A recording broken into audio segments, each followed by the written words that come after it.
What's going on, guys? Welcome back to Grunt Proof. What do you get when you combine 20 years of military experience with also paying attention to the light backpacking community? Well, what you end up with is a super light, very effective 3-day or 72-hour bag. We're talking about 25 pounds, guys. In the grunt world, that counts as ultralight. Let's go.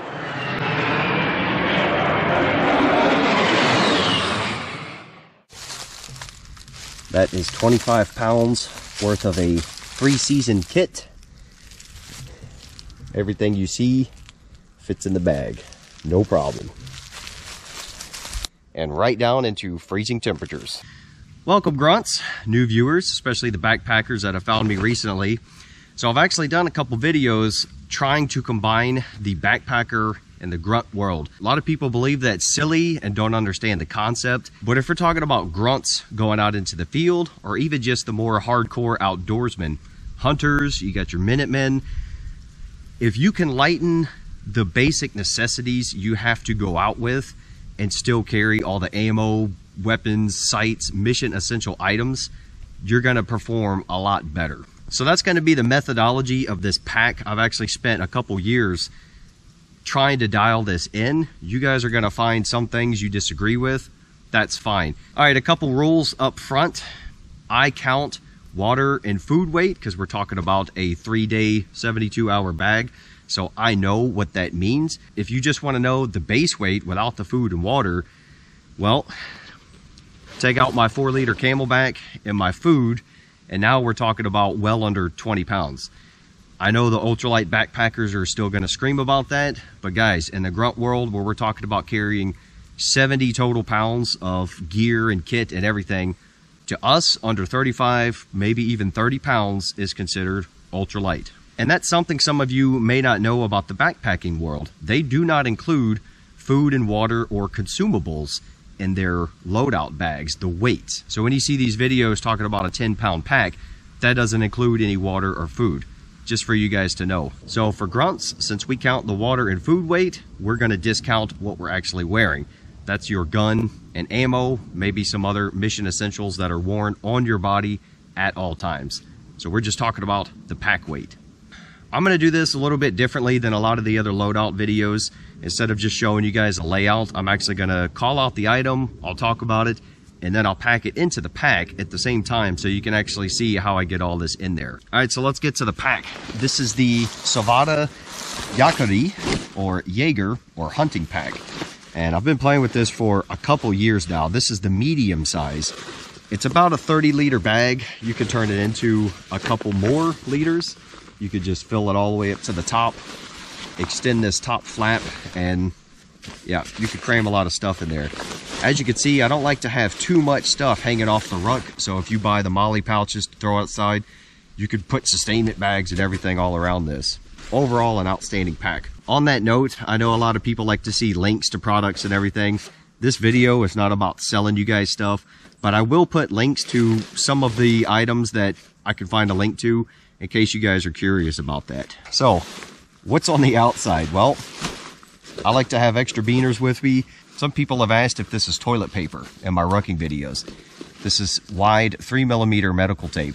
I like to put it right there on the outside for when I'm rucking. So if I got a hot spot or a blister to take care of, I don't do the moleskin and all that crap. I either do duct tape or medical tape. So right here on the outside, ready to freaking strap on tourniquets. These are on all of my range bags and pretty much most of my outdoor bags. It's a good first aid item to have. And then this is my GoPro camera bag. So yeah, it's kind of dangling out there on the side, but it's just got some batteries in there. So the first thing to go in there is my 4-liter dromedary bag.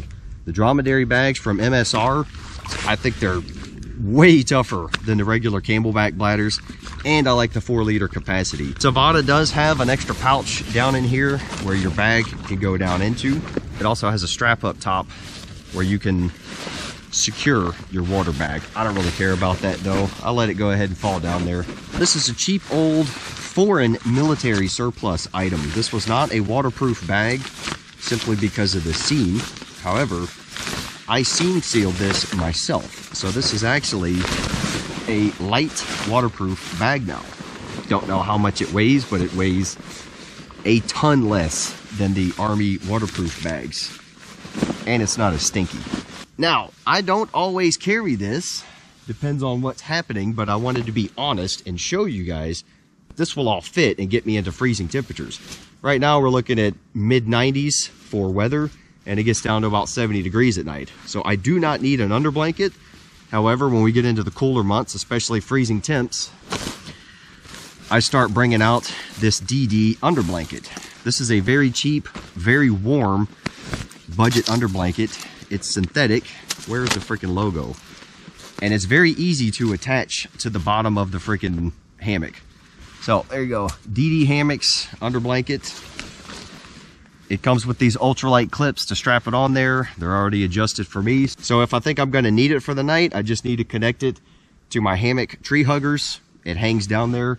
You can cinch it up to where it actually comes up a little bit. Good to go. I don't even need a sleeping bag or a blanket, but I just wanted to show you guys that I can actually get a winter setup in here at that weight. How much does this weigh? Well, it'll be on the screen for you. Because it's light but bulky, that goes in first, all the way to the bottom. So military surplus stuff, you can beat this crap up and slam and cram. This is not needed at all. So all the things I'm talking about with the winter loadout for your summer and spring loadout, you can actually discount minus that weight, and you'll see what you would come up with just a summer or spring loadout. In case it does dip big time in temperatures, I've got these First Light zip-off leggings. These things are badass. So that'll go down on the bottom because I don't need them. Another thing, if I know it's going to be freezing, I will also bring out my Wild Things tactical booties. You will never have cold feet with those on. And I also have this for emergencies. This is a badass shirt I have gotten a hold of. This is pretty much like your mid-weight, but it is very light wool, and they have this old and new technology for moisture wicking, a netting system. This is from a company called Armadillo. Amazing mid-weight shirt. I mean, amazing. There'll be a grunt proof video coming out on that. All right, next to go in would be my sleeping bag, but that's actually what I have everything laid out on. Yes, military surplus, you can lay it out on the ground and not have to care about it.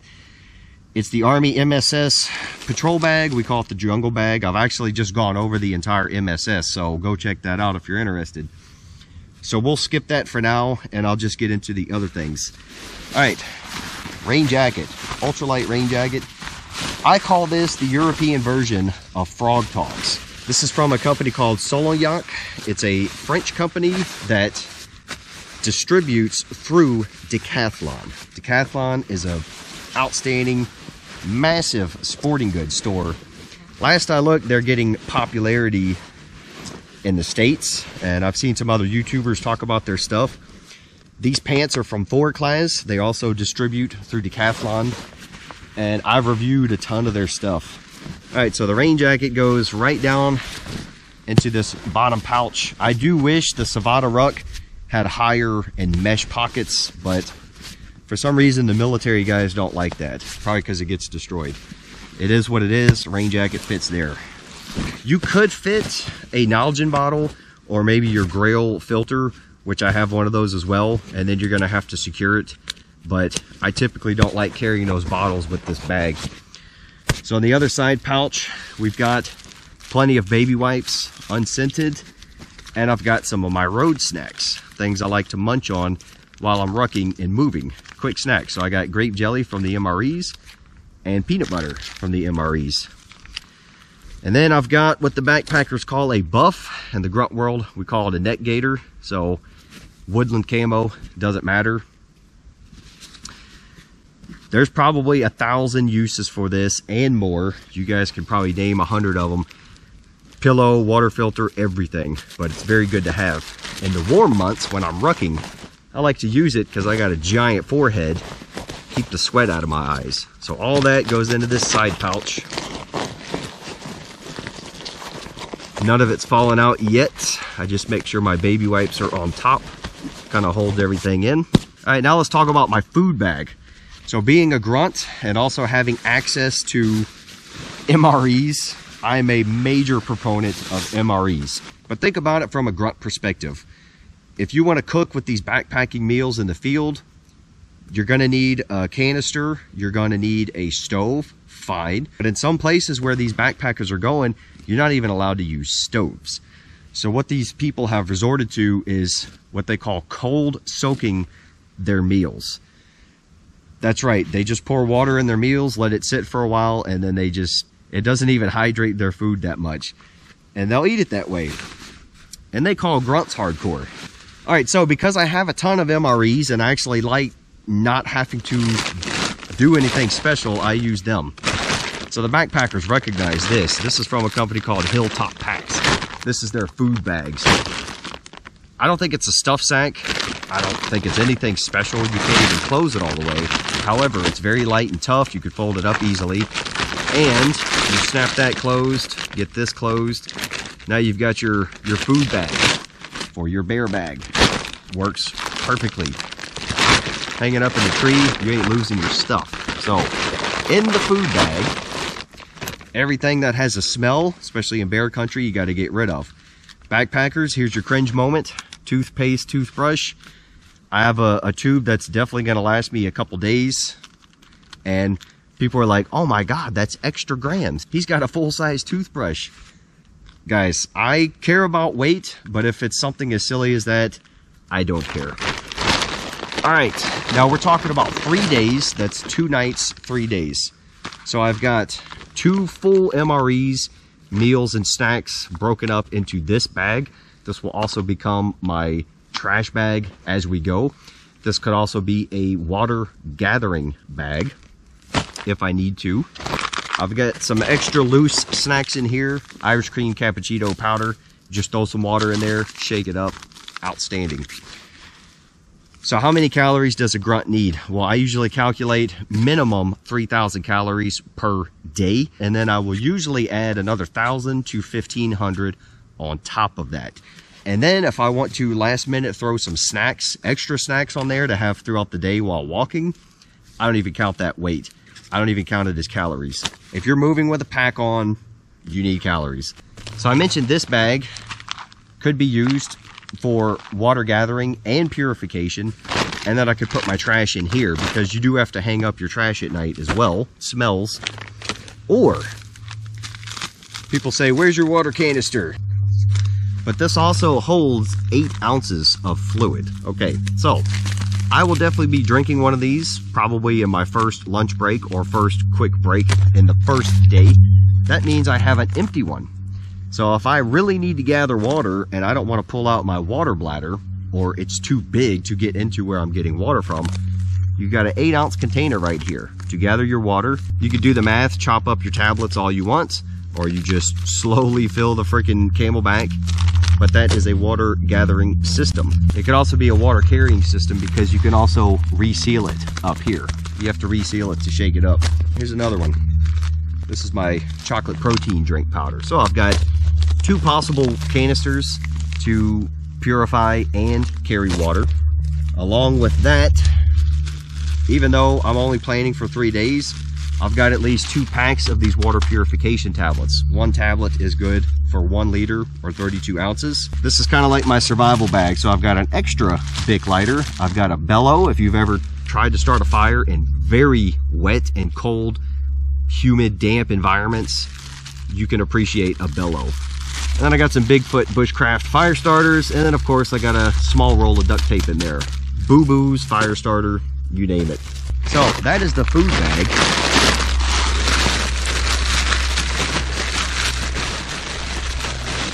Very tactical. Remember, I've got snacks everywhere else in the bag. So we got the cappuccino, we got the survival bag. I've got 3 extra batteries for my headlamp. That's the Black Diamond. Emergency space blanket. A lot of people use these incorrectly, but this is pretty good to have. Small Anchor charger. This will do my phone and my GoPro and the batteries. And you always got to have some grunt proof merch on you to hand out to people. So backpackers, minus off a couple ounces for those. Got plenty of instant coffee and 2 electrolyte powders. Electrolytes are pretty important to be able to consume. I even brought my scale out here for you guys. So all this stuff is waterproof. And then it goes into the upper pouch that is also waterproofed. Unlike the Alice ruck that is not totally waterproof, this one, as you can see, is waterproof. Now, this is kind of a civilian packing system. I don't plan on swimming across rivers with it. If I do have to use this as a flotation device, what could I do, Grunts, to make sure this thing floats very well and I don't get water coming through these zippers? What do we do, Grunts? Well, you see this giant thing behind me? You tie that up just like you do an army poncho. You've got a massive floating pillow with a ton of air in it to use as your flotation device. Now that the sleeping bag is cleared, that can go in. This is 2.2 pounds. So if you're an ultralighter and you like your down stuff, minus off 2+ pounds.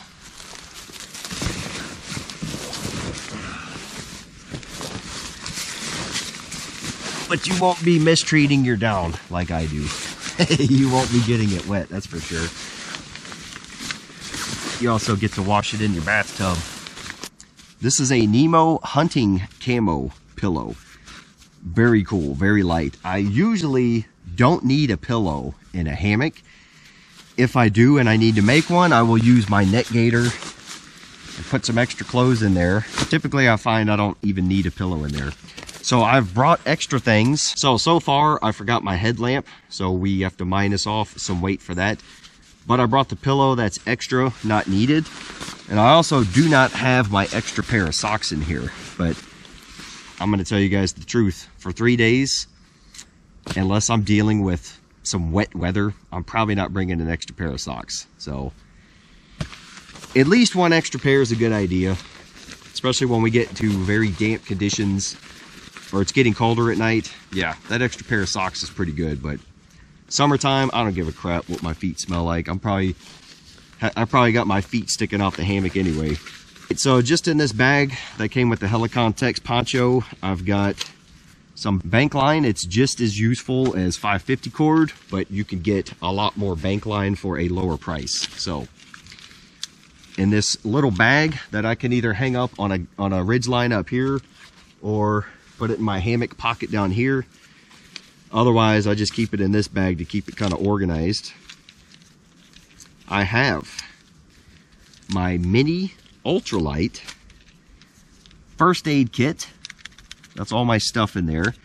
And then my ultralight repair kit. So this will keep me alive, or it'll at least keep me from dying for a couple days. This will help me repair stuff to get out of there for a couple days. If you want to learn about these, go check out those videos. I actually break these down individually and go through the entire methodology. So with that said, I talked about a survival bag, being able to gather and purify water, and I've also got some medical stuff on me. But here is my mentality, my philosophy on bugging out through the woods or surviving in the woods. If I can walk into the woods, I can walk out. And if I am out pretty far out by myself, I will not put myself in a situation where I cannot rescue myself. I know people think us grunts are just hard chargers that do a bunch of stupid shit, and we do oftentimes. But if I'm not using the buddy system, if I'm not out in the woods with either a buddy with me or connection to the outside world, like a radio, when I'm out up at my cabin in the real woods, I've got radios on me so I can call for help. But in this case, this is a 3-day hiking, camping, backpacking loadout. I'm good, man.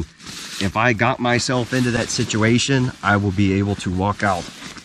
If not, I have items I can use to stay alive. If you can start a fire and you can get water, you should be good to go in almost every scenario.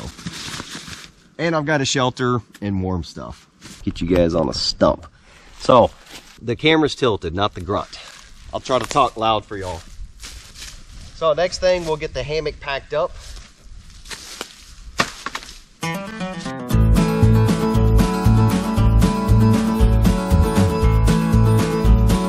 The beauty of a tarp, guys, if it's pouring raining, you've got plenty of room to move around in there, get your stuff packed up, get your rain jacket on, and the last thing to go in is your tarp.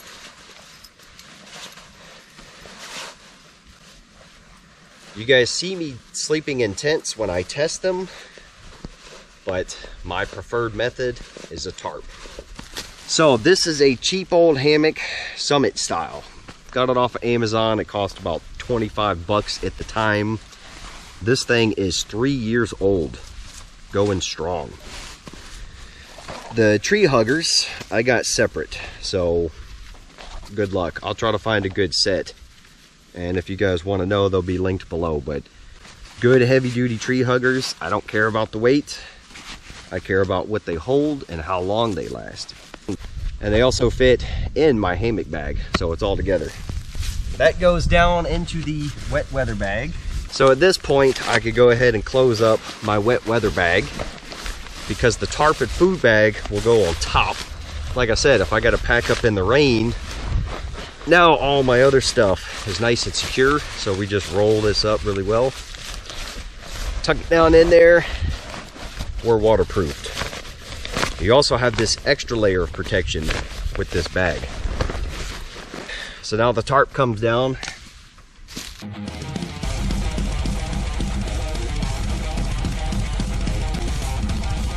Bungee cords for the tarp, because it is so much faster and easier. All right, show you how I do this. We'll take the whole woods with us. This is a German Army or Bundeswehr camo tarp. Notice the blackout material. Very good tarp. I don't know the weight. If I can find it, it'll be up on the screen. So I do this in a trifold manner so I don't get my guy lines stuck to each other and tangled up, because I like to leave them on there. It's faster. If I have time, if it's raining and I want to get the hell out of there, I'm just shoving all this in the top of the ruck. I have 5 stakes and my original 2 bungee cords, heavy duty thick bungee cords. I also have a third one just in case the tree spacing is wider than I think. So everything to set up the tarp goes with the tarp. Roll it up in there.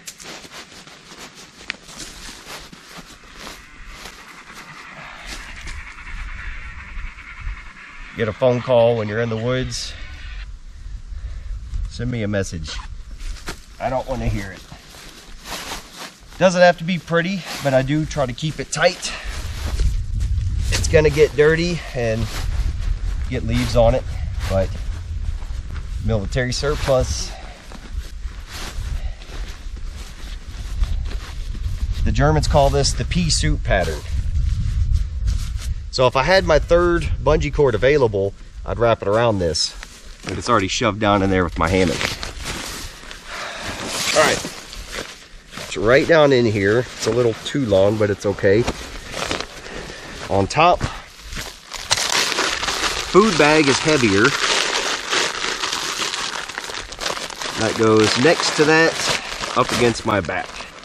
Got my hose. That's not totally waterproof, but I'm not worried about it because it's MRE stuff. It's all individually sealed. I just wanted a bag to contain all my food and to hang everything up in together. All right, haphazardly close that, doesn't matter. Give it a couple more punches. You can see it closes fine. I didn't even have to extend the top to get extra room. Now one thing with this ruck, because it doesn't have a hard frame, I always have to step on it or smash it down this way. Military surplus. If I don't, it's going to be all lopsided because of how I shoved everything down in there. So now I'm getting this nice flat to ride good on my back. All right, on 0. Okay, no weight on it. We're zeroed.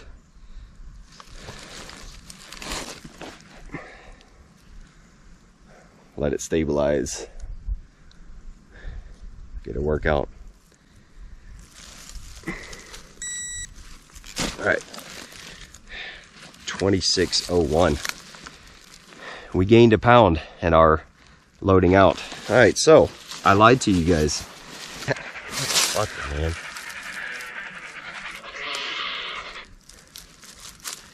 Send me a message. If you add in another 1.5 liters of water, that's another extra 2 pounds. So we're looking at 28. So if we do the backpacker method, minus out the water and food, yeah, we're well under 20 pounds. Super ultralight for us. 26 pounds with food and water, minus ammo and guns. I'm happy. That is not even the Army standard rucking weight. So this thing's gonna be beeping on my back now, walking home. Yes, I took a miniature scale out to go camping. You gotta put this annoying loop away. You have to. I wanted to cut it off, but then I realized it's useful for hanging stuff up. All right, I'll give it another stomp and punch. So it's nice and flat. We're ready to go.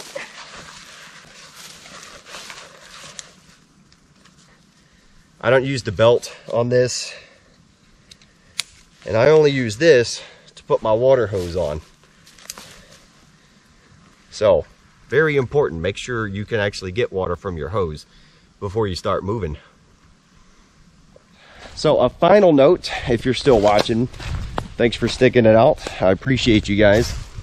Why don't I compare grunts to the survivalist and bushcrafters more, as opposed to what people think is the more contrasting community, backpackers? Well, because if we're talking about a well-trained soldier or grunt, basic, keyword basic survival should be included in that term.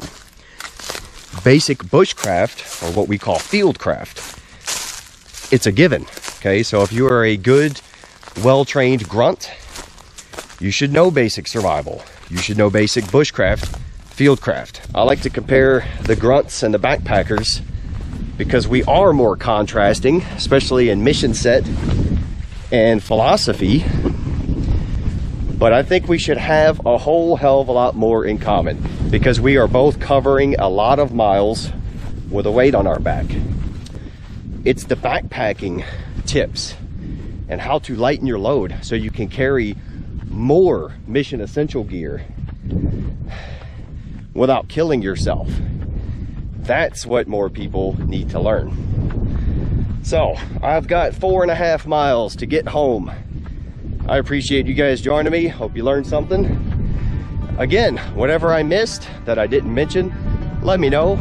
I'm always open to ideas and suggestions. See y'all in the next one. Out.